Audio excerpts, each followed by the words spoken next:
यहाँ नीचे आते हैं। जिस परब्रह्म के विषय में ज्ञान और अज्ञान पूर्ण उक्तियों द्वारा इस प्रकार विकल्प किए जाते हैं। अब ब्रह्मा जी का ज्ञान सुन लो, कुछ ज्ञान कुछ झूठा कुछ सच्चा, यानी ज्ञान अज्ञान दोनों के विषय जो हमने सुना है वो बता रहा हूँ। उसने कुछ काल के बाद द्वितीय की इच्छा प्रकट की, उसके भीतर एक से अनेक होने के संकल्प उदित हुए।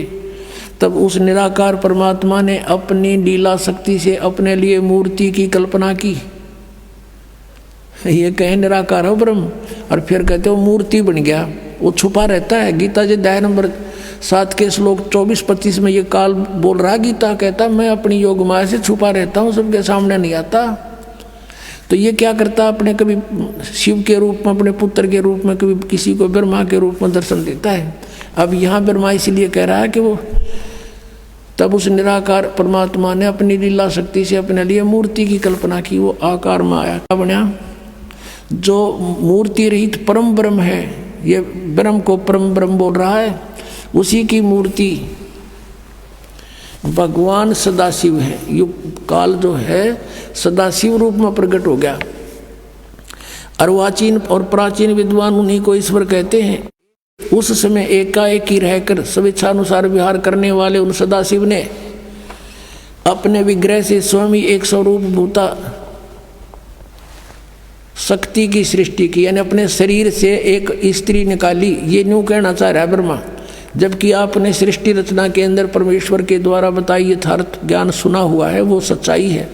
उसका कुछ मिलता जुलता ज्ञान ये दे रहा है। उनके अपने श्रेयंग से वो कभी अलग होने वाली नहीं थी। उस पराशक्ति को प्रधान प्रकृति गुणवती माया बुद्धि तत्व की जननी तथा विकार रहित बताया गया है। दुर्गा को प्रकृति भी कहते हैं, प्रधान भी कहते हैं। अब याद रखना, गीता जी के 14वें अध्याय के अंदर उत्पत्ति बताएंगे जो ब्रह्मा और विष्णु जी की। ये प्रधान और प्रकृति दुर्गा के लिए कहा है। यहाँ देखना, वह शक्ति अंबिका कही गई है। उसी को प्रकृति, सर्वेश्वरी, त्रिदेव जननी, नित्ता और मूल कारण भी कहते हैं। त्रिदेव जननी, ओह, तीनों भगवानों, तीनों देवताओं की, ब्रह्मा विष्णु महेश की माता। परमात्मा ने कहा है अब मैं तुमसे कहूँ चिताई, त्रिदेवन की उत्पत्ति बाई 600 वर्ष पहले आज से, और यही आज हमारे यानी पुराणों में विद्यमान है। त्रिदेव जननी, नित्ता, मूल कारण भी कहते हैं। सदाशिव द्वारा प्रकट की गई उस शक्ति की 8 भुजाएं हैं। कति क्लियर कंसेप्ट हो गया। नाना प्रकार के आभूषण उसके अंगों की शोभा बढ़ाते हैं। वह देवी नाना प्रकार की गतियों से संपन्न और अनेक प्रकार के अस्त्र शस्त्र धारण करती है। वो एकाएक नहीं होने पर भी वह माया संयोग वसात अनेक हो जाती है। जैसे इस दुर्गा ने 3 रूप धारण किए थे, सावित्री, लक्ष्मी और पार्वती का, और समुद्र में छुप गई थी और अलग भी रही थी। ये एक सिद्धि बहुचौल्य धारा एक सिद्धि होती है। और वे जो सदाशिव हैं उनको परम पुरुष, ईश्वर, शिव, शंभु और महेश्वर कहते हैं। ये काल की डेफिनेशन बताई जा रही है। यहाँ देखना, यहाँ क्लियर हो जाएगा 101 पृष्ठ पे। यहाँ देखना, वे अपने सारे अंगों पर भस्म रमाए रहते हैं। उन काल रूपी ब्रह्म ने, सदाशिव कहो, काल रूपी ब्रह्म कहो, एक समय शक्ति के साथ, नाथ नहीं, शक्ति सहित यानी दुर्गा के साथ शिवलोक नामक अक्षेत्र का निर्माण किया था। उस उत्तम अक्षेत्र को काशी कहते हैं। वह परम निर्वाण या मोक्ष का स्थान है जो सबके ऊपर विराजमान है। वे प्रिय और प्रियतम शक्ति और शिव जो परमानंद स्वरूप है उस मनोरम क्षेत्र में नित्य निवास करते हैं। शक्ति और शिव यानी काल और दुर्गा, ये सदाशिव काल, काल रूपी ब्रह्म और दुर्गा शक्ति। काशीपुरी परमानंद स्वरूपणी है। मुने शिव और शिवा ने, काल रूपी ब्रह्म और दुर्गा ने प्रलय काल में भी कभी उस क्षेत्र को अपने सानिध्य से मुक्त नहीं किया है। देव से एक समय उस आनंद वन में रमण करते हुए शिवा और शिव के मन में यह इच्छा हुई कि कोई बालक बच्चा पैदा करें। ये दुर्गा और काल के मन में आई कि दूसरे पुरुष की सृष्टि करनी चाहिए, यानी कोई संतान उत्पत्ति करें।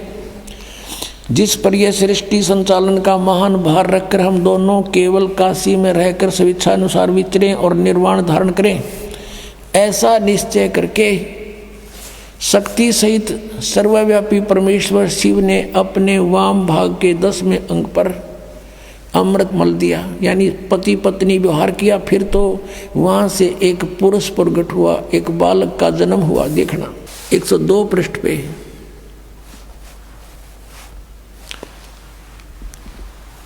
अब शिव बोले, वत्स बेटा, व्यापक होने के कारण तुम्हारा विष्णु नाम विख्यात हुआ। उसका विष्णु नाम धर दिया दुर्गा और काल से उत्पन्न बच्चे का। ये हो गया जन्म।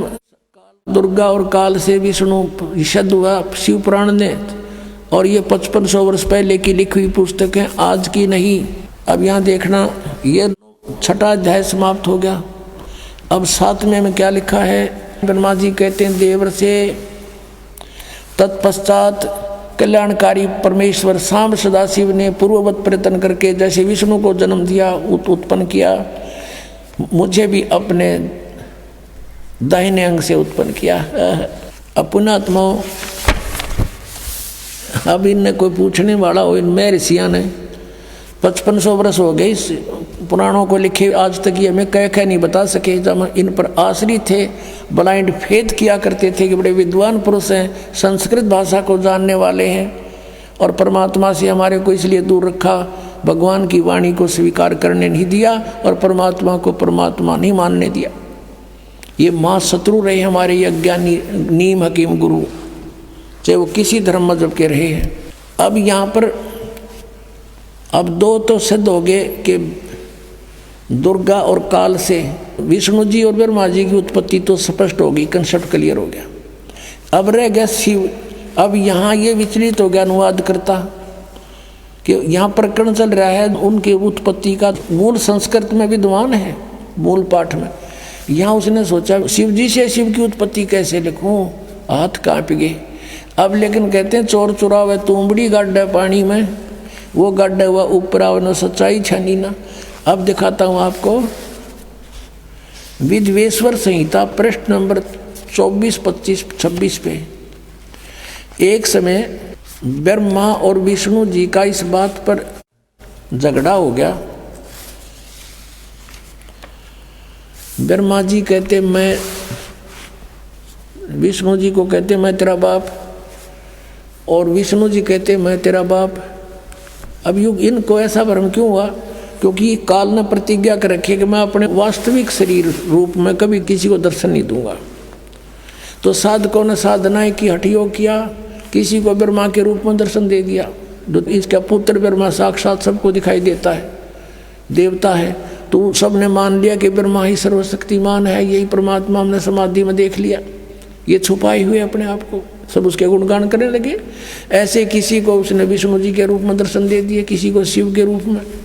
तो कोई कहता नहीं विष्णु जी सर्वशक्तिमान है, कोई कहता नहीं शिव जी सर्वशक्तिमान है, यही भगवान है, ये छुपाए रहे अपने आप को। तो इनका भ्रम हो गया कि हम भगवान हैं। तो इन दोनों ने आपस में झगड़ा कर दिया। तो ऊपर से इस काल ने इनके बीच में एक सफ़ेद पिलर खड़ा कर दिया, जिसको शिवलिंग बोलते हैं। तेजों में से चमक निकली बहुत कनी। तो ये हैरान रह गए, युद्ध बंद कर दिया, उसको देखने लगे ऊपर नीचे जाकर। फिर यूँ काल प्रगट हो गया अपने पुत्र शिव के रूप में, और इन दोनों को फिर शिक्षा देने लगा। देखिएगा विद्वेश्वर संहिता, ये संक्षिप्त शिव पुराण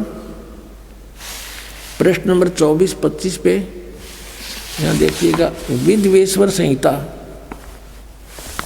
और यहाँ आते हम, ये दोनों देखो भगवान ब्रह्मा और विष्णु लड़ रहे थे, इनके बीच में ये पिलर खड़ा कर दिया स्तंभ। फिर वो खुद आ गया शिव के रूप में। नीचे देखिएगा। अब ब्रह्मा और विष्णु ने पूछा, प्रभु सृष्टि आदि 5 कृत्यों के लक्षण क्या हैं? ये तो हम दोनों को बताइए। भगवान शिव बोले, ये काल बोला, मेरे कृत्यों को समझना अत्यंत गहन है, तथापि मैं कृपा पूर्वक तुम्हें उनके विषय में बता रहा हूँ। ये 5 अपने कृत्य बता दिए। ये देखना, ये 25 पे हमने पढ़ा, अब 26 पे पढ़ रहे हैं।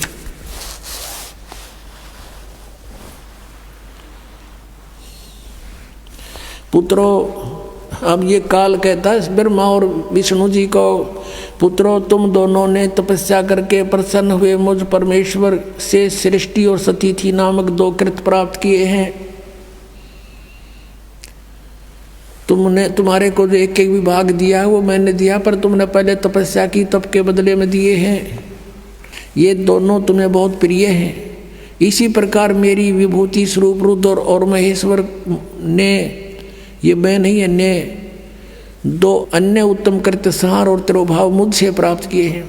अब देखो 4 हो गए, ये 2 तो ये हो गए तुम दोनों ने, ब्रह्मा और विष्णु जी, और रुद्र और महेश्वर, और बोलने वाला 5वां सिद्ध हो गया, इनका पुत्र है। अब पुण्यात्माओं, ये ज्ञान परमेश्वर ने 600 वर्ष पहले कहा था धर्मदास जी को, और धर्मदास जी से कहा था तू अभी डंडोरा ना पीटिए इसका, आन देश में फिर इन सब की जो ना गांठ बांध देंगे।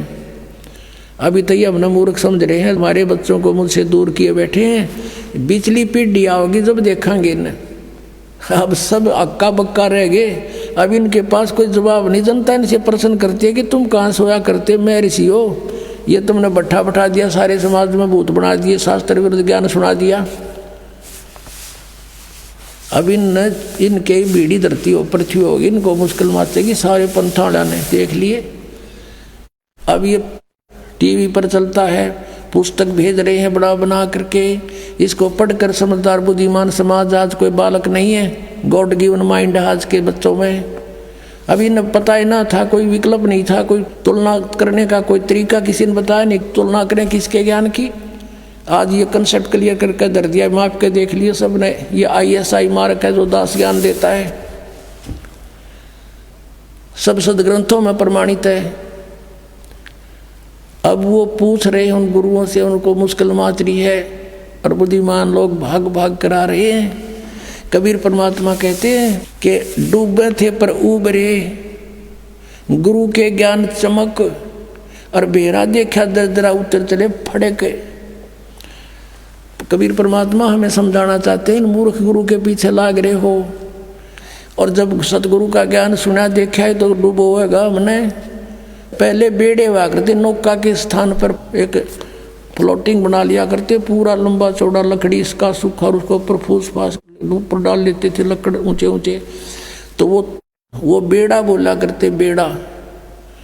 और उस बेड़े के ऊपर बैठ के पार करा करते दरिया को, बहुत पुराने समय का वो है। तो कहते परमात्मा कहते हैं कि जब तुम्हें संत मिल जावे, सच्चा गुरु, तो इस तरह जंप लगा जाना उस डूबने वाले बेड़े ते, भाग लेना। कैसे कि डूबे थे पर उबरे, गुरु के ज्ञान चमक, गुरु के ज्ञान को देखकर ऐसे चमक गए, नो एकदम चौकस हो गए, चौकन्ने हुए कि किसी ने बता दे, नो देख डूबेगा, ये टूटा पड़ा बेड़ा तुम्हारा, आ जाए, ये बिल्कुल ठीक है, इस पर आ जाओ फटाफट। तो कहते हैं यूँ देख कर अपने बेड़े को, टूटे हुए को एकदम फड़क के कूद गए दूसरे पे, 1 सेकंड की भी विचार नहीं करे, डूबे इस पर। तो क्या बताते हैं कि जब तुम्हें ये ज्ञान होगा कि जो ज्ञान तुम्हें प्राप्त है वो डुबोने वाला है, तो ऐसे वहां से तुरंत भागना पड़ेगा, जैसे एकदम जंप लगा कर जान बचाने वाली बात होती है। तो कबीर परमात्मा कहते हैं बेरा देखा डूबे थे पर उबरे, गुरु के ज्ञान चमक, चमक माने नो चौकस हो गए, एकदम चमक का पड़ा करें। और बेड़ा देखा जर्जरा यानी टूटा फूटा, तो डुबोएगा, तो उतर चले फड़क, फड़क के जैसे कोई पशु के पास में जाकर हॉर्न बजा दे, वो एकदम फड़क के भाग गया करे। कहते नो फड़क के कूद गए दूसरे बेड़े पे, यानी ऐसे गुरु को बदल लेना चाहिए। उस नकली गुरुओं को इस तरह तुरंत त्याग देना पड़ेगा आपको जान बचाने के लिए। अब आपको दिखा दिया ये कि ब्रह्मा विष्णु महेश के कोई माता पिता नहीं, और इनके इतिहास में, इनकी जीवनी में लिखा है इनके माता पिता हैं। और जो ये 5वां कौन है, ये ब्रह्म है, यही गीता का ज्ञान दे रहा है। देखिएगा फिर शिव पुराण, ये वही शिव पुराण है, गीता प्रेस गोरखपुर से प्रकाशित। अब हम उसको पढ़ रहे हैं, 26 पृष्ठ पे आप पढ़ रहे हो, विद्वेश्वर संहिता है। अब हम यहाँ आगे थे पढ़ते पढ़ते कि पुत्रों तुम दोनों ने तपस्या करके प्रसन्न हुए मुझ परमेश्वर से सृष्टि और सतीथि नामक 2 कृत प्राप्त किए हैं। ये दोनों तुम्हें बहुत प्रिय हैं। इसी प्रकार मेरी विभूति स्वरूप मेरे स्वरूप में मेरे जैसे शरीर वाले रुद्र और महेश में भी ने भी दो उत्तम कृत संहार और तिरोभाव मुझसे प्राप्त किए हैं। तो इसका मतलब हो गया ये पांचवा कौन है? ये ब्रह्म है, काल है, काल रूपी ब्रह्म है। ये यहाँ ये क्या कहता है कि मैंने पूर्व काल में अपने स्वरूप भूत मंत्र का उपदेश किया है, जो ओंकार के रूप में प्रसिद्ध है। वही महामंगलकारी मंत्र है। सबसे पहले मेरे मुख से ओंकार ओम प्रकट हुआ, जो मेरे स्वरूप का बोध कराने वाला है। ओंकार वाचक है, मैं वाच्य हूँ। ये मंत्र मेरा स्वरूप ही है। प्रतिदिन ओंकार का निरंतर स्मरण करने से मेरा ही सदा सिमरण होता है। तो ओम का जाप ब्रह्म का है, काल का है। मेरे उत्तरवर्ती मुख से अकार का, पश्चिम मुख से उकार का, दक्षिण मुख से मकार का, पूर्ववर्ती मुख से बिंदु का तथा मध्यवर्ती मुख से नाद का प्राकट्य हुआ है। यानी 5 अवय हैं इसमें,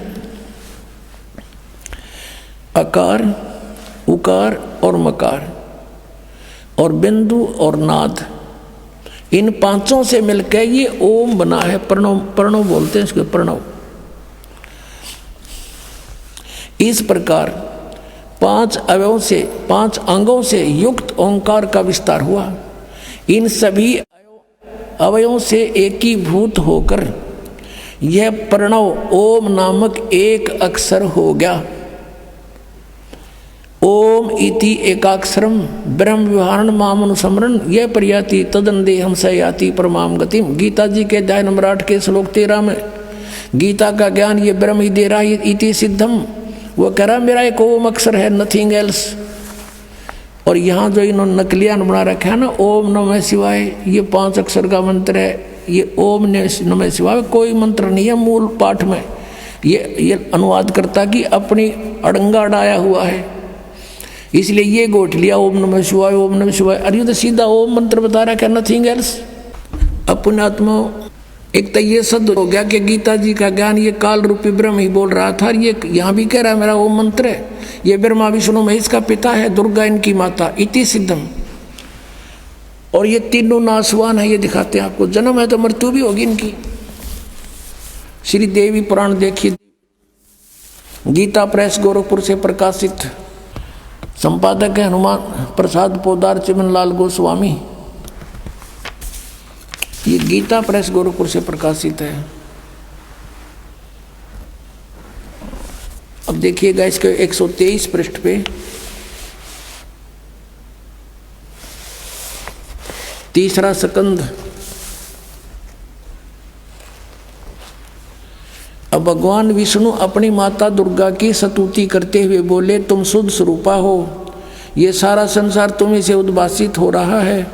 मैं ब्रह्मा और शंकर हम सभी तुम्हारी कृपा से विद्यमान हैं। हमारा आविर्भाव यानी जन्म और तिरोभाव माने मृत्यु हुआ करता है। हमारा तो जन्म और मृत्यु होता है। केवल तुम ही नित्य हो, जगत जननी हो, प्रकृति और सनातनी देवी हो। भगवान शंकर बोले, देवी यदि महाभाग विष्णु तुम्ही से प्रकट हुए हैं तो उनके बाद उत्पन्न होने वाले ब्रह्मा भी तुम्हारे ही बालक हुए। फिर तमोगुणी लीला करने वाला शंकर क्या तुम्हारी संतान नहीं हुआ? अर्थात मेरी भी माँ तुम ही हो, अर्थात मुझे भी जन्म देने वाली, उत्पन्न करने वाली तुम ही हो। शिवे संपूर्ण संसार की सृष्टि करने में तुम बड़ी चतुर हो। इस संसार की सृष्टि, सतिथि और संहार में तुम्हारे गुण सदा समर्थ हैं। उन्हीं तीनों गुणों से उत्पन्न हम ब्रह्मा विष्णु एवं शंकर नियमानुसार कार्य में तत्पर रहते हैं। अब इस पवित्र पुराणों ने ये स्पष्ट कर दिया, पवित्र देवी पुराण ने 5 कंसेप्ट क्लियर कर दिए इसमें। एक तो ये कर दिया कि ब्रह्मा विष्णु महेश का जन्म मृत्यु होता है, ये नाशवान है। दूसरा ये कर दिया कि प्रकृति दुर्गा है, प्रकृति दुर्गा को कहते हैं। और तीसरा ये कर दिया कि ये रजगुण ब्रह्मा है, सतगुण विष्णु और तमगुण शिव जी। और चौथा ये कर दिया कि ये इनकी माता है दुर्गा, और ब्रह्मा विष्णु महेश की ये दुर्गा माता है। और 5वां ये कर दिया कि रजगुण ब्रह्मा है, सतगुण विष्णु, तमगुण शिव जी। चौथा और पांचवा कर दिया कि ये केवल नियमित कार्य ही कर सकते हैं, यानी किसी के कर्म में ये परिवर्तन नहीं कर सकते। आपका जैसा कर्म है वैसा ही दे सकते हैं। आपके भाग में दुख है तो ये कोई परिवर्तन नहीं कर पाएंगे। केवल पूर्ण परमात्मा कबीर परमेश्वर आपके प्रारब्ध के पाप को काट के आपको सुख दे सकता है। उसके हाथ में कलम है, वो सर्वशक्तिमान है। अन्य ना ब्रह्म कर सकता ना परब्रह्म कर सकता, केवल पूर्ण ब्रह्म कर सकता है, वो सत्पुरुष है। अब यहाँ आपको दिखाते हैं, ये विष्णु जी स्वीकार करते हैं कि मैं छोटा सा बालक था तब मुझे आपके दर्शन हुए थे, आप मुझे पालने पर झुला रही थी। देखिएगा, अब विष्णु जी ब्रह्मा और शिव को बता रहा है। ये वही तीसरा स्कंद है, पृष्ठ 120 पर पढ़ रहे हैं, पहले 123 पे पढ़ा था। संक्षिप्त देवी भागवत। अब विष्णु जी कह रहे हैं ये वे ही दिवांगना हैं, ये वही देवी हैं जिनके प्रलय वर्ण में, यानी जब जल ही जल था, सारा पानी ही पानी था, मुझे दर्शन हुए थे। उस समय मैं बालक रूप में था। विष्णु जी बता रहे हैं मेरा याद आ गया, माँ देखी थी मैंने कभी, और मुझे पालने में झुला रही थी। वट वृक्ष के पत्थर पर एक सुदृढ़ सैया बिछी थी, उस पर लेट कर मैं पैर के अंगूठों को अपने कमल जैसे मुख में लेकर चूस रहा था। अपने आत्माओं निरंजन धन तेरा दरबार, निरंजन धन तेरा दरबार, जहाँ पर तनिक ना न्याय विचार, जहाँ पर तनिक ना न्याय विचार। पाखंडी की पूजा जग में संत को कहें लबाड़, पाखंडी की पूजा जग में संत को कहें लबाड़। अज्ञानी को परम विवेकी, ज्ञानी को मूढ़ गंवार, निरंजन धन तेरा दरबार, निरंजन धन तेरा दरबार, जहाँ पर तनिक ना न्याय विचार। वैसा ओढ़े मुल मुल खासा गल मोतियों के आर, वैसा ओढ़े मुल मुल खासा गल मोतियों के आर। पतिव्रता को मिले न खादी वो सूखा निरस आहार, निरंजन धन तेरा दरबार, निरंजन धन तेरा दरबार, जहाँ पर तनिक न न्याय विचार। कह कबीर सुनो भाई साधो, यहाँ सब उल्टा व्यवहार। कहे कबीर सुनो भाई साधो, यहाँ सब उल्टा व्यवहार। सच्चों को तो ये झूठा बताए, इन झूठों का एतबार, निरंजन धन तेरा दरबार, निरंजन धन तेरा दरबार, जहाँ पर तनिक ना न्याय विचार। अब परमात्मा कबीर परमेश्वर जी इन ऋषि मंडलेश्वरों को जाकर के प्रश्न करते थे कि तुम विद्वान हो, ब्रह्मा विष्णु महेश के माता पिता बताओ। तब वो कहा करते थे इनके कोई माता पिता नहीं, अजरो अमर सर्वेश्वर सब ब्रह्मांडों के मालिक कुल मालिक यही है। और परमात्मा कहा करते नासवान है, इनकी जन्म मृत्यु होती है, इनके माता पिता हैं, दुर्गा इनकी माता है, काल इनका पिता है। वो ऋषि महर्षि नकली ब्राह्मण गुरु कहा करते थे कि कबीर झूठा है, सदग्रंथों में ऐसा नहीं लिखा, इसकी बातों में मत आना। तब परमात्मा वहाँ खड़े हो गए, एक तारा लेकर कहा करते निरंजन धन तेरा दरबार, निरंजन धन तेरा दरबार जहाँ पर तनिक न न्याय विचार। कहे कबीर सुनो भाई साधो या सब उल्टा व्यवहार। कहे कबीर सुनो भाई साधो या सब उल्टा व्यवहार। सच्चे को तो ये झूठा बतावे, इन झूठों का एतबार निरंजन। धन तेरा दरबार निरंजन, धन तेरा दरबार जहाँ पर तनिक न न्याय विचार। अपने आत्माओं उस दिनों में आप न हंसी आ करेगी, मैं ऋषि कहते हुए शर्म आ करेगी, इनको मंडलेश्वर कहते हुए, विद्वान कहते हुए। ये अंधे नहीं तो क्या थे, आज तक ये नहीं बता सके हमारे पुराणों में क्या लिखा हुआ है। अरे इनके ऊपर हमारे पूर्वजों ने पूरा विश्वास किया। अरे इन्होंने ऐसे लोक वेद बना करके ये श्राद्ध निकालने शुरू करवा दिए, 36 फंड हमारे पाछे लगा दिए, और सद्भक्ति बताई को ना, जिससे कुछ भी ना करना पड़े। अब परमात्मा क्या बताते थे, जय सतगुरु की संगत करते सकल कर्म कट जाई। जय सतगुरु की संगत करते सकल कर्म कट जाई। ना तो भूत बनना, ना श्राद्ध निकालन की जो आवश्यकता पड़े, और ना और 36 फंड करने स्तियाँ ठाणी, ना कुछ और करना। जय सतगुरु की संगत करते सकल कर्म कट जाई। अमरपुरी पर आसन होते जहाँ धूप ना छाई। उस अमरपुरी पर आसन होते सतलोक में चले जाते। अपनात्मा परमात्मा ने अपनी अमृतवाणी में एक शब्द और कहा है, गुण तीनों की भक्ति में ये भूल पड़ो संसार। कहे कबीर निज नाम बिना कैसे उतरो पार। तीन देव की जो करते भक्ति उनकी कदे ना हो वह मुक्ति। उसी समय कहा करते भरे मंडप में, और वो ब्राह्मण गुरु नकली महर्षि कहा करते झूठा है, देखो क्या कह रहा, मारो डले मारो पत्थर। अब सब पीछे लगा देते, भगवान के परमात्मा आ जाते शब्द गाते हुए।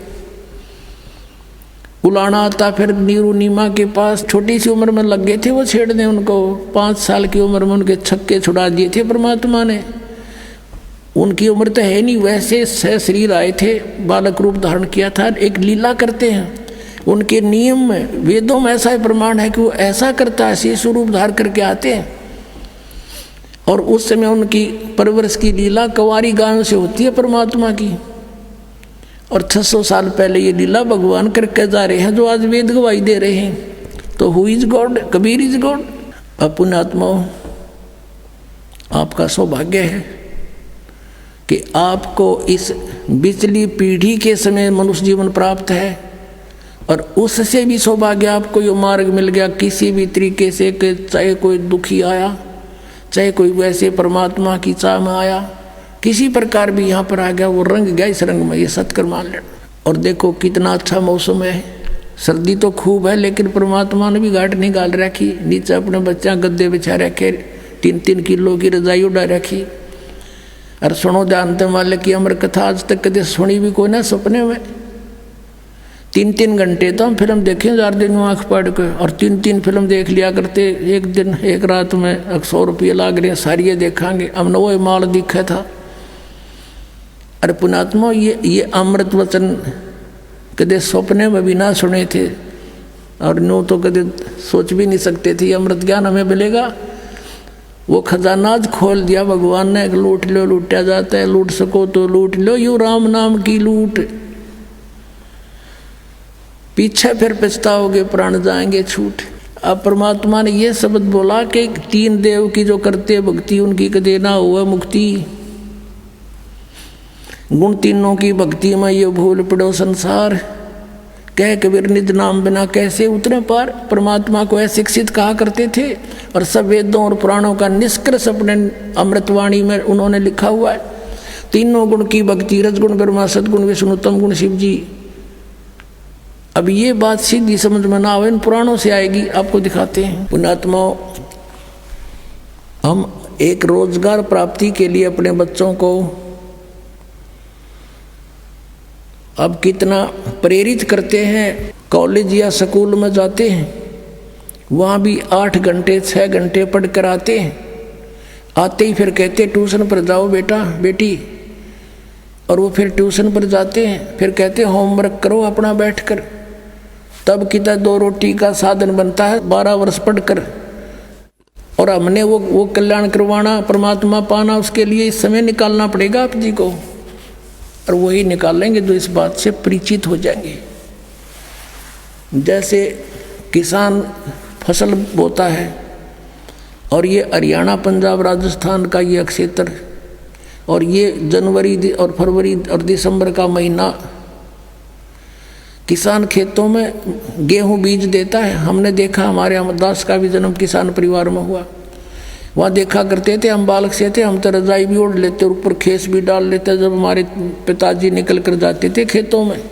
रात्रि के समय खेतों में नहर का जल, सिंचाई के लिए जल देने के लिए, उस समय शीत लहर चलती, छोटी छोटी कभी फुहार भी आ जाती है, लेकिन किसान वापस कदम नहीं हटाता। इतनी अंधेरी रात में कांटे भी लग जाते हैं, नमूनिया भी हो सकता है, कुछ भी हो सकता है, कोई हिंसक पशु भी सामने टकरा सकता है, लेकिन वो पीछे नहीं हटते। वो उस सिंचाई को करके ही आते हैं रात्रि में। उनको पता है यदि आज चूक किया तो फिर 10-15 दिन में नहर का पानी उपलब्ध होगा और ये फसल सूख जाएगी, मेरे बालक भूखे मरेंगे, मैं भी भूखा मरूंगा। तो वो व्यक्ति इस काम को कर सकता है। इतने कठिन कार्य को आम व्यक्ति नहीं कर सकता, जिसको ज्ञान नहीं, जो परिचित नहीं उस प्रोसेस से। तो पुण्यात्माओं, इस प्रोसेस से जो परिचित हो जाएगा वो ये कठिन परिश्रम करेगा। ये कठिन नहीं है परमात्मा के पाने के लिए। तो देखा आपने शेख फरीद ने उल्टे लटके तप करे राज त्यागे, और यहाँ तो रजाई ओढ़ के भगवान की कथाएं तो सुननी है, ये कठिन परिश्रम किए है। तो इसलिए ये दास चाहता है आप जी को इतना तैयार कर दूं, आप उल्टे नहीं हटो, आप करके छोड़ो इस काम को, इस जीवन का लक्ष्य पूरा करो। इसलिए ये ज्ञान आपके अंदर फीड किया जाता है। ये ज्ञान आपको टेकन नहीं देगा, फिर देख लेना। और ये ज्ञान ही लास्ट में आधार हो जाके 10-5 वर्ष में सारे ढीले हो लेंगे। ये जो आज 25-30 साल के हैं, 40 वर्ष के 20 साल में, 60 साल के 65 साल के और इनकी लागी गर्दन हलन फिर ने सब दिख जाएगा कि बाड़ा कुछ नहीं। और स्पीड तो भक्ति करो चलो सतलोक में। और वैसे ज्ञान होने के बाद बच्चे बचपन से ही ज़्यादा, छोटी आयु के ज़्यादा लगन लगाते हैं। तो अब सभी के लिए एक सुअवसर खुल गया है। बालक भी भक्ति कर सकते हैं, युवा भी कर सकते हैं, और बुजुर्गान कति अपना स्थान निकट दिखाई देगा कि ठीक है बच्चे, जो काम था हमारा अपना पूरा हुआ, लेकिन ये भी तो काम आवश्यक रहेगा। जो जरूरी था उसका एरियर निकालना, वो जाने और तगड़े होकर करनी भक्ति। तो अब आपको तो इसमें थोड़ा बहुत समय ज़्यादा भी सत्संग में लग जाए तो खुशी मनाना। पुण्यात्माओं को तो ऐसी उमंग उठनी चाहिए कि आगे के प्रसंग होगा, और कितनी बार सुन ले इस कथा को उतनी प्यारी लगनी चाहिए आपको। जैसे स्वस्थ व्यक्ति सुबह भी खाना खाता है, शाम को भी खाता है, उतना ही स्वादिष्ट लगता है। और ये जो अस्वस्थ हो जाता है उसको फिर शाम को रुचि नहीं बनती, तो समझो बीमार हो लिया। तो इसी प्रकार ये आत्मा जब जिनकी पाप कर्मों का, ज्ञान का बुखार जिनका जबर हट गया, तो उनको भूख लगी रहती है। किसी दिन भी सुबह भी सत्संग उतना ही प्यारा लगना चाहिए, शाम को भी उतना ही प्यारा लगता है, तो आप स्वस्थ हो। अन्यथा आपके ऊपर फिर से कोई पाप कर्म का दबाव बन गया है। तो जैसे बुखार युक्त व्यक्ति को, जबर युक्त व्यक्ति को भूख नहीं लगती, मीठी रोटी भी कड़वी लगती है, किशमिश भी कड़वी लगती है, मनुखा दाख सेब संतरे भी कड़वे लगते हैं। तो उसका ट्रीटमेंट क्या है? कड़वी कैप्सूल खाने पड़ेंगे। मलेरिया हो गया किसी को तो वह कड़वी गोली खानी पड़ेंगी, फांके मारने पड़ेंगे, ना चाहते हुए भी खानी पड़ेगी, तब वो रोग उसी से कटेगा। फिर देखना वो रोटी स्वाद लगेंगी। ऐसे ही ये सत्संग के वचन, वो कुनीन भी साथ ही काम करते हैं। किसी को अरुचि होती है तो भी समझ लेना कि वो गड़बड़ है, तो इसको और रुचि से सुनना चाहिए, ना चाहते हुए भी सुनते ही रहना चाहिए। कुछ देर में अपने आप एकदम आपके अंदर रुचि जागृत होगी। अब आपको दिखाते हैं तीनों देव की जो करते भक्ति उनकी कदे ना हो वह मुक्ति। 600 वर्ष पहले भगवान कह के गए कबीर जी, और आज हमारी गीता जी बता रही है ये कि इन तीनों देवताओं की भक्ति किस टाइप के आदमी करते हैं। देखो पहले ये सिद्ध करते हैं गुण किसे कहते हैं। ये मार्कंडेय पुराण है, संक्षिप्त मार्कंडेय पुराण, गीता प्रेस गोरखपुर से प्रकाशित है। इसके भी 123 पृष्ठ पर आपको दिखाते हैं। ये 122 पृष्ठ है संक्षिप्त मार्कंडेय पुराण। यहाँ से प्रारंभ है। मार्कंडेय ऋषि बोले मुने, ये इन्हीं का प्रकरण चलता रहा। यहाँ आ जाते हैं हम 123 पृष्ठ पे। इस तरह स्वयंभू परमपिता परमात्मा की 3 अवस्थाएं हैं, रजोगुण प्रधान ब्रह्मा, तमोगुण प्रधान रुद्र और सतोगुण प्रधान विश्वपालक विष्णु है।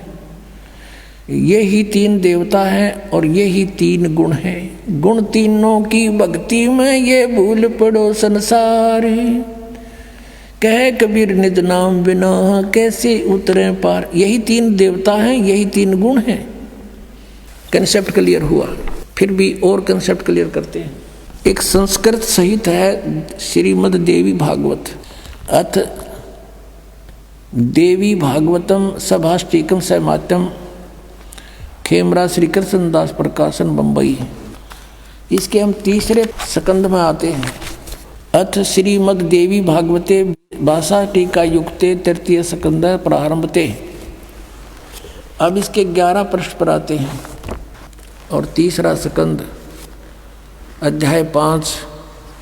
यहाँ देखना, ये 7वां श्लोक समाप्त हुआ, 8वां प्रारंभ होता। हे माते, यदि हमारे ऊपर सदा आप दयायुक्त हो तो हमको तमोगुण में किस प्रकार प्रदान किया है, ब्रह्मा रजोगुण और हरि सतोगुण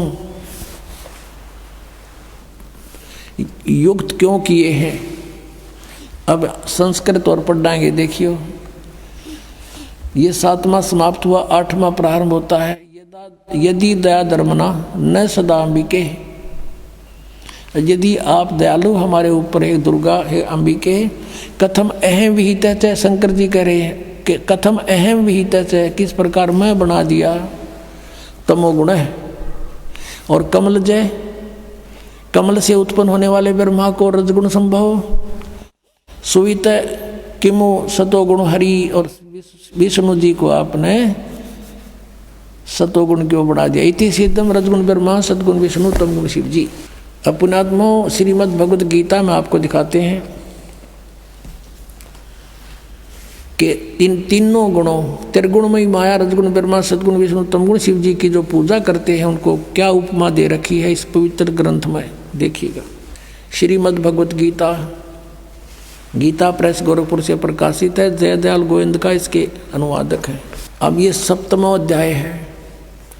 इसमें गीता ज्ञानदाता कहता है कि पार्थ, अनन्य प्रेम से मुझ में आसक्तित मेरे प्राण होकर योग में लगा हुआ, जिस प्रकार से संपूर्ण विभूति बल ऐश्वर्य युक्त गुणों युक्त सबके आत्म रूप समग्र यानी पूर्ण रूप से मुझको संशय रहित जानेगा, उसको सुन। इतना ऐसा ज्ञान सुना दूंगा जो तू मुझे अच्छी तरह समझ जाए मैं क्या हूँ, मेरी क्या स्थिति है। अब दूसरे में क्या कहता है कि मैं तेरे लिए इस विज्ञान से तत्व ज्ञान को पूर्णतः कहूँगा, जिसको यू तत्व ज्ञान नहीं है, इस ज्ञान को सीधाई जानकर संसार में फिर कुछ भी जानने योग्य शेष नहीं रह जाता। फिर देखो इसमें कहा है कि हजारों मनुष्यों में कोई एक मेरी प्राप्ति के लिए यत्न करता है, नहीं तो अन्य देवताओं की पूजा करते रहते हैं। यत्न करने वाले योगियों में भी कोई एक मुझको तत्व से यथा रूप से जानता है, यानी एकादश जानता मुझको। और फिर देखो ये दोनों प्रकृति बताई है इसमें 7वें अध्याय के 4-5 में। पृथ्वी जल अग्नि वायु आकाश मन बुद्धि और अहंकार भी इस प्रकार ये 8 प्रकार से विभाजित ये मेरी प्रकृति है, ये जड़ प्रकृति है। और ये 8 भेद वाली तो अपरा अर्थात जो जड़ प्रकृति ऊपर वाली जड़ प्रकृति है। और हे महाबाहो, इससे दूसरी जिससे यह संपूर्ण जगत धारण किया जाता है वह जीव रूपा वह है मेरी चेतन प्रकृति जान, ये दुर्गा है दुर्गा। एक भक्त बुजुर्ग सा था, 70 वर्ष की आयु का है, अब भी था कि वह भी भक्त है, लेकिन वो कहते हैं भगत तो बन जाते हैं, लेकिन गुरु जी के वचनों पर अविश्वास करता है तो भक्त नहीं। कारण क्या है कि हम उन संतों पर, ऋषियों पर पहले विश्वास, ब्लाइंड फेथ कर चुके हैं, जिनका ज्ञान आज एक आने का नहीं पाया इस परमात्मा की तत्व ज्ञान की रोशनी में। तो अब सभी वकील बन गए, इस दास को भी संशय की दृष्टि से देखते हैं। पुणात्माओं, ये अपना नोट कर लेना किसी भी कोने में, हृदय के में, दास जो वचन बोलेगा उसने 100 बार तोल लियो, पक्के पाओगे। आपने भूल के भी ये नहीं सोचना चाहिए कि ऐसे कैसे यहाँ नहीं हो सकता, ऐसा नहीं हो सकता। आप बालक हो, ये आध्यात्मिक मार्ग है, इसको समझना आपके बस की बात नहीं। आप इतना ही समझो जैसा दास आपको समझाना अब चाहे, और आपके रूबरू कराता हूँ और फिर भी संशय रहता तो आप अपनी बालक बुद्धि समझ लेना, दास के वचन पर अविश्वास ना करना। तो उस बुजुर्ग के अविश्वास हो गया, अपने आप में विद्वान पाक रहा। एक दिन मुझे लिख कर दे दिया कि आप झूठ बोलते हैं, दुर्गा को प्रकृति नहीं कहते। तो इससे सिद्ध था कि उसने ये वचन नहीं सुन रखे दास के कहीं पर भी। इतना क्लियर कर देता है जो ध्यान से सुने, या तो याद खा कर सो जाता था। फिर वो पूछा, मैं कहा भी आप बात कर सुन मेरी, आपने मुझ पर विश्वास नहीं, विश्वास कैसे हो, ये कहीं नहीं लिख रखा। मैंने कहा फिर आप आज के बाद यहाँ मत आना, आप जा सकते। उसको आश्रम से अलाउड नहीं रखा। मैं जैसे नालायक आदमी, जब आपने गुरुजी पे विश्वास करा, प्रत्यक्ष दिखाता हूँ और अच्छा प्रमाण दिखाता हूँ, चला गया वो। फिर 2 महीना के बाद आया, यहाँ से आया तो उसको वापस कर दिया कि नहीं, ऐसे अनाड़ी व्यक्ति की यहाँ आवश्यकता नहीं है। उसने फिर मुश्किल माचगी, समझ में आ गया, देखा सचमुच में तो गलती कर दी, और भक्तों ने उसको प्रमाण दिए, कहाँ अंधे हो रहे हो तुम, फिर सत्संग क्या सुनते थे, तुम तो खा कर सो जाता होगा फिर सत्संग में। फिर उसने देखा, फिर क्षमा याचना की, कहने लगे जी हम तो बालक हैं, बेशक मैं अपने आप में घना समझदार बुद्धिमान समझूँ था, और आपके वचन पक्के पाए। तो पुणात्माओं, ये सत्कर मान लेना, दास जो बोलेगा सारी साची होंगी। तो अब ये कंसेप्ट हो गया क्लियर के प्रकृति दुर्गा को कहते हैं। शिव पुराण ने भी और विष्णु पुराण ने कति क्लियर कर दिया। अब यहाँ प्रसंग चल रहा है कि तीनों गुण। अब ये काल कहता, गीता ज्ञानदाता, कि ऐसा ज्ञान सुना दूंगा, इसके जानने के बाद फिर कुछ भी जानना शेष नहीं रहेगा। अब देखो क्या बताना चाहता है वो। श्रीमद् भगवत गीता, गीता प्रेस गोरखपुर से प्रकाशित है, जयदयाल गोविंद का इसके अनुवादक है। ये 7वां अध्याय और ये 12वां श्लोक। और भी जो सतगुण से उत्पन्न होने वाले भाव हैं, और जो रजगुण तथा तमोगुण से, रजोगुण तथा तमोगुण से उत्पन्न होने वाले भाव हैं, उन सबको मुझसे ही होने वाले हैं, ऐसा जान। परंतु वास्तव में उनमें मैं और वे मुझ में नहीं है। अब ये काल बोल रहा है गीता जी को, ये ज्योत स्वरूपी निरंजन, ये काल रूपी ब्रह्म गीता का ज्ञान श्री कृष्ण जी में प्रवेश करके बोल रहा है। और ये कह रहा है इन तीनों गुणों से, रजगुण ब्रह्मा, सतगुण विष्णु, तम गुण शिव जी से जो कुछ भी हो रहा है, यानी रजोगुण से उत्पत्ति श्री ब्रह्मा जी रजोगुण, और सतोगुण से सतिथि श्री विष्णु जी सतोगुण के प्रधान यानी सतोगुण युक्त, और तमोगुण शंकर भगवान से संहार। ये तीनों जो कुछ भी हो रहे हैं इनका मुख्य कारण मैं हूँ, काल कहता है। क्योंकि इसको 1 लाख मानव शरीरधारी प्राणी खाने का नित आहार लगा हुआ है। और ये कहता है कि मैं इनमें नहीं हूँ। आपने शिव पुराण में लिखा है 9वें अध्याय में रुद्र संहिता के में कि रजगुण ब्रह्मा सतगुण, इस प्रकार तीनों देवताओं में गुण है, पर वो शिव गुणातीत माना जाता है। तो ये कहता है मैं इनमें नहीं हूँ, इनसे अलग रहता हूँ। 7वें अध्याय के 13वें श्लोक में। अब 13वें श्लोक में क्या बताया है कि गुणों के कार्य रूप सात्विक, राजस और तामस, इन तीनों प्रकार के भावों से ये सारा संसार प्राणी समुदाय मोहित हो रहा है। इन तीनों गुणों से परे, रजगुण ब्रह्मा, सतगुण विष्णु, तमगुण शिव जी से परे मुझ अविनाशी को नहीं जानता। अब 14 और 15 में कमाल कर दिया। 7वें अध्याय का हम पढ़ रहे हैं 14वां श्लोक। क्योंकि है अलौकिक अर्थात अति अद्भुत त्रिगुणमयी मेरी माया, रजगुण ब्रह्मा सतगुण विष्णु तमगुण शिव जी द्वारा फैलाया गया ये जाल बड़ी दुस्तर है, बड़ा खतरनाक है। और जो पुरुष मुझको निरंतर भजते हैं, जो ब्रह्म साधना करते हैं, ब्रह्मा विष्णु महेश से ऊपर उठ जाते हैं, वो माया का उल्लंघन कर जाते हैं। अब 15 में बता दिया, समझ कर दिया कि माया के द्वारा जिनका ज्ञान हरा जा चुका है, कि जैसे त्रिगुणमयी माया, रजगुण ब्रह्मा सदगुण विष्णु तमगुण शिव जी के ऊपर ही जो आश्रित है, अन्य किसी की बात को सुनने को तैयार नहीं, उनकी बुद्धि वहीं तक सीमित होगी। जिनका ज्ञान हरा जा चुका है ब्रह्मा विष्णु महेश से अस्थायी लाभ मिलने के ऊपर, वो असुर स्वभाव को धारण किए हुए मनुष्यों में नीच, राक्षस स्वभाव को धारण किए मनुष्यों में नीच और दूषित कर्म करने वाले मूढ़ लोग मुझको नहीं भजते। गुण तीनों की भक्ति में ये भूल पड़ो संसार, कह कबीर निज नाम बिना कैसे उतरो पार। तीन देव की जो करते भक्ति, उनकी कदे ना हो मुक्ति।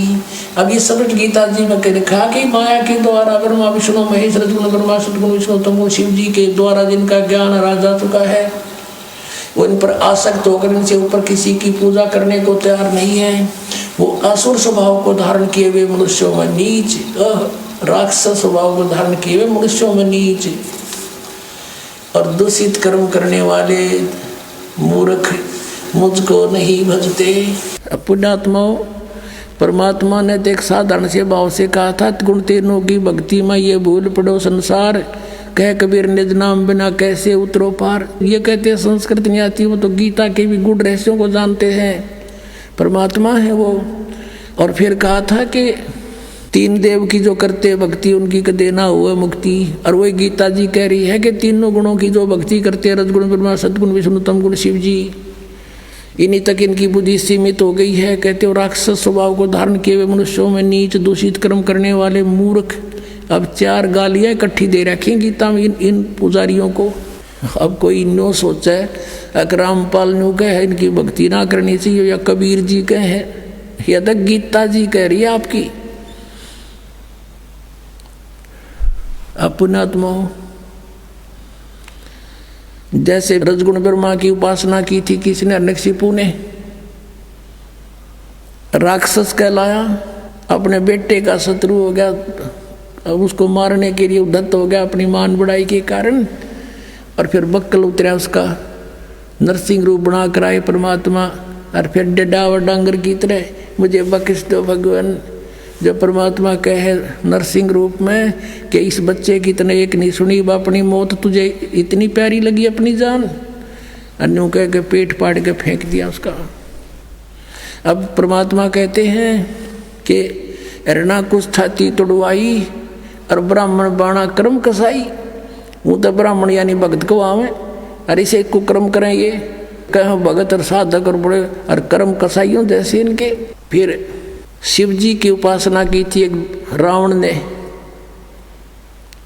आपने पता है श्री तमगुण शिव जी के उपासक थे रावण। अब उसने कैसे जुल्म किए, एक परतरिया को उठा लाए, यानी शिव जी के बड़े भाई की पत्नी माँ के समान, यानी शिव जी के भी माँ के समान विष्णु की पत्नी को, सीता को उठा लाए, श्री राम की पत्नी को, यानी अपनी माँ को उठा लाया पत्नी बनाने के लिए दुष्ट। इसे बुंडा कुकर्मी और कौन होगा, राक्षस कहलाया। मांस खावे, शराब पी और ब्राह्मण को आवे।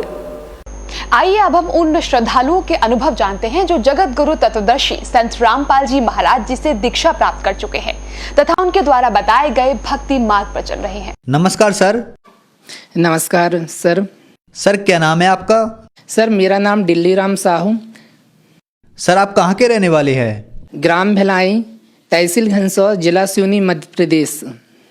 सर संत रामपाल जी महाराज से नाम दीक्षा आपने कब ली? सर नाम दीक्षा 20 दिसंबर 2018 को जबलपुर नामदान केंद्र से लिया। सर संत रामपाल जी महाराज से नाम दीक्षा लेने से पहले क्या आप कोई भक्ति साधना भी करते थे? सर संत रामपाल महाराज जी से नाम दीक्षा लेने के पहले हिंदू धर्म के अंतर्गत सभी देवी देवता जैसे दुर्गा जी हैं, गणेश जी हैं, हमारे गुरु रावतपुरा सरकार है, हनुमान जी, सभी की विधि अनुसार, नियम अनुसार, जगत की नियम अनुसार पूजा पाठ कर रहे थे। सर, आप देवी देवताओं की और अन्य साधनाएं भी कर रहे थे, तो फिर संत रामपाल जी महाराज की शरण में आप कैसे आए? सर, 2018 पे मेरी पत्नी और मेरे भाई की पत्नी शादी होने के बाद 1 महीने के बाद बेहोश होने लगी। ऐसा लग रहा था कि ये कोमा में चली गई और बेहोश 2-2, 3-3 घंटे हो रही थी। तो हम शुरू में हम डॉक्टर लोगों को, गांव स्तर की जो डॉक्टर उनको बुला के दिखवाना, तो उन्होंने बोले कि अपनी जो नज़दीकी सिटी स्तर है वहाँ पे ले जाके वो बड़े डॉक्टर से दिखाएं। तो सर, हमारे नज़दीकी सिटी स्तर जैसे घनसौर है, नैनपुर है, मंडला है, वहाँ जाके और डॉक्टर से चेकअप करा रहे थे। तो डॉक्टर लोगों ने ऐसा कुछ भी रोग वहाँ से नहीं निकाले कि इनको ये रोग है। फिर इसके बाद में इस प्रकार से धीरे धीरे हम जो भी बताएं कि आप वहाँ लेके जाएं, तो हम डॉक्टर लोगों के यहाँ ले जाना लाना, इस प्रकार से धीरे धीरे दिन बीतते गया सर। फिर कुछ दिनों के बाद में हमारे परिजनों ने बोले कि इतने पैसे खर्च करने के बाद में आपकी पत्नी और आपके छोटे वाले भाई की जो पत्नी ठीक नहीं हो रही, क्या रीज़न है? आप ऐसा काम करें, तांत्रिक लोगों के पास लेके जाएं। तो तांत्रिक लोगों के पास हमको जानकारी तो नहीं थी तांत्रिक लोगों के बारे में, फिर भी परिजनों के सहारे हमको जानकारी लिए तांत्रिक लोगों की। तो अपने गांव भिलाई के आसपास जो भी एरिया पे तांत्रिक लोग हैं उनके यहाँ लेके जाना और तांत्रिक के बताए अनुसार जो भी है बलि है और जो भी चीज़ें हैं, पैसे, बलि जो भी है, तो हम तांत्रिक के कहे अनुसार हम उनको देते रहे। इस प्रकार से हम दे के परेशान हो गए। फिर हमारे यहाँ मंडला डिस्ट्रिक्ट में जितने भी तांत्रिक लोग हैं वहाँ जाकर हमने हर तांत्रिक के पास जाके तांत्रिक के बताए अनुसार जो भी बलि, मुर्गी के बच्चे से लेके बकरी के बच्चे और यहाँ तक कि सूअर, ना जाने कम से कम 20 से 25 जानवर हमने बलि दिए, फिर भी कोई आराम नहीं मिला। फिर इस प्रकार से हम बहुत परेशान हो गए। फिर इसके बाद में हम फिर परिजनों लोगों को बताया कि आपने जैसा जैसा कहा, और भी गांव के लोगों ने बोले जैसा जैसा बताया वैसा वैसा किया, फिर भी हमको कोई आराम नहीं मिली। फिर किसी ने बताया कि शास्त्री जी के पास जाएं। तो सर, हमारे भिलाई से पास में एक घोटखेरा है जो दुर्गेश शास्त्री जी हैं, उनके पास लेके गए। तो हमने अपनी भाई बीती बताया ऐसा ऐसा बात है, शास्त्री जी क्या करना चाहिए। तो उन्होंने कुंडली निकाल के बताए कि आपको काल सर्प दोष का प्रकोप है।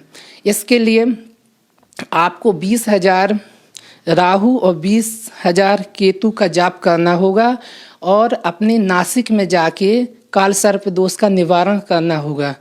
तो हमने कहा शास्त्री जी ये सब करने में कितना पैसा लगेगा?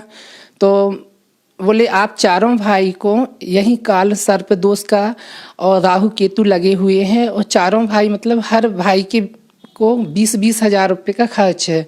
तो फिर हमारी माँ की तबीयत और ज़्यादा मतलब माँ की तबीयत खराब होने लगी। सर, हमारी माँ की तबीयत ऐसी खराब हो गई थी कि उनका लैट्रिन बाथरूम से ब्लड जा रहा था और इतनी मात्रा में जा रहा था कि 50 से 100 ग्राम डेली, और इतना जलन हो रहा था कि रात में नींद, दिन में चैन आ रहा था। ऐसा लग रहा था हमारी माँ को कि कहीं कुएं में या कहीं भी पुल से जाके कूद के मर जाऊं या मैं अपना जान दे दूं।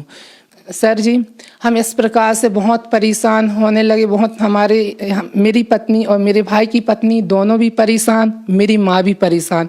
फिर हमने कुछ दिनों के बाद में हम रिश्तेदारी पे गए थे हमारे मौसी जी के यहाँ। तो उन्होंने भी अपनी भाई बीती बताया कि हमने ऐसे ऐसे परेशानी थे और हम संत रामपाल महाराज जी की शरण में आने से हमको सुख शांति मिली है और जो भी रोगों का निवारण हुआ है। मौसी जी ने हमको जीने की राह नामक पुस्तक दी और बतलाए कि आप ये पुस्तक को लेके जाएं और पढ़ें और शाम को संत रामपाल महाराज जी का प्रवचन शाम को देखें। फिर हम संत रामपाल महाराज जी का प्रवचन देख के और हमने संत रामपाल महाराज जी से निकटतम नामदान केंद्र की जानकारी लेके और वहाँ जाके फिर हम संत रामपाल महाराज जी से नाम दीक्षा लिए। सर, आपके पूरे परिवार में प्रेत बाधा थी। आप इसका इलाज कराने के लिए कई जगह भटके, तांत्रिकों के पास गए, ज्योतिषचार्यों के पास गए और मुसलमान भाइयों के पास गए, लेकिन आपको कोई आराम नहीं मिला। फिर किसी रिश्तेदार के माध्यम से आपको संत रामपाल जी महाराज के बारे में ज्ञान हुआ और आपने संत रामपाल जी महाराज से नाम दीक्षा ली। तो क्या संत रामपाल जी महाराज से नाम दीक्षा लेने के बाद आपको कोई लाभ भी प्राप्त हुए? हाँ सर, हम संत रामपाल महाराज जी से नाम दीक्षा लेने के पहले हमारे परिवार में मेरी पत्नी, मेरे भाई की पत्नी, मेरी माँ और हम चारों भाई, पूरा परिवार, घर के सदस्य 8-9 लोग भूत प्रेत बाधा से बहुत परेशान थे। जहाँ तहाँ हमने तांत्रिक के पास गए, डॉक्टर के पास गए, शास्त्री के पास गए, मुसलमान जंजीरी विद्या वालों के पास गए, फिर भी कोई आराम नहीं मिली। तब संत रामपाल महाराज जी से नाम दीक्षा लेने से और उनके बताए अनुसार माला का जाप करने से हम क्षण मात्र से मात्र 2 दिन के अंदर हम संत रामपाल महाराज जी की दया से सभी लोग सुखी हो गए। और सर, आज मेरे परिवार में सभी लोग भूत प्रेत बाधा से एकदम ठीक हो गए और अभी किसी प्रकार की भूत प्रेत बाधा नहीं है मेरे परिवार में और हम सभी लोग ठीक हैं। हम संत रामपाल महाराज जी की कृपा से हमारा बिजनेस दिन दुगने रात चौगने चलने लगा।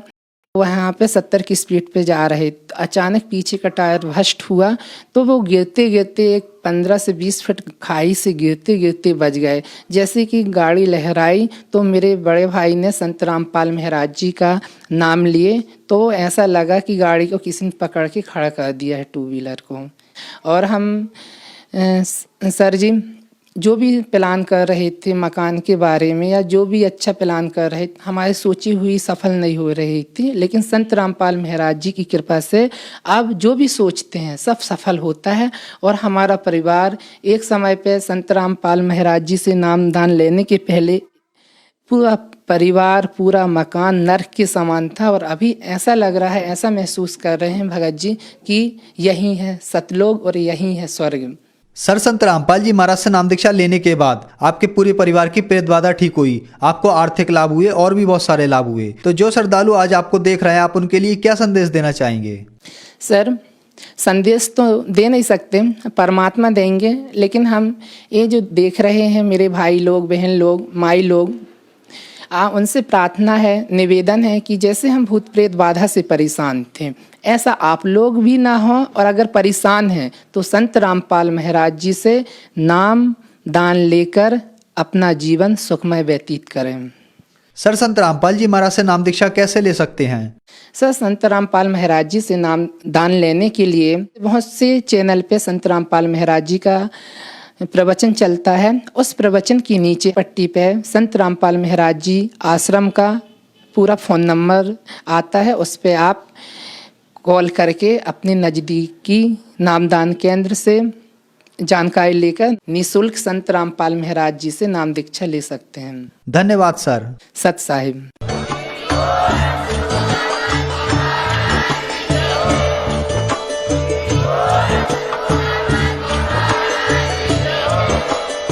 आप सुन रहे थे जगत गुरु तत्वदर्शी संत रामपाल जी महाराज जी के मंगल प्रवचन। अधिक जानकारी के लिए विजिट कीजिए हमारी वेबसाइट www.jagatgururampalji.org। संत रामपाल जी महाराज जी के शुभ आशीर्वाद से पूरे विश्व भर में 500 से भी ज्यादा नाम दीक्षा केंद्र हैं, जिन पर संत रामपाल जी महाराज जी द्वारा ऑनलाइन निःशुल्क नाम दीक्षा दी जा रही है। अपने नजदीकी नाम दीक्षा केंद्र का पता करने के लिए संपर्क करें 8222880541।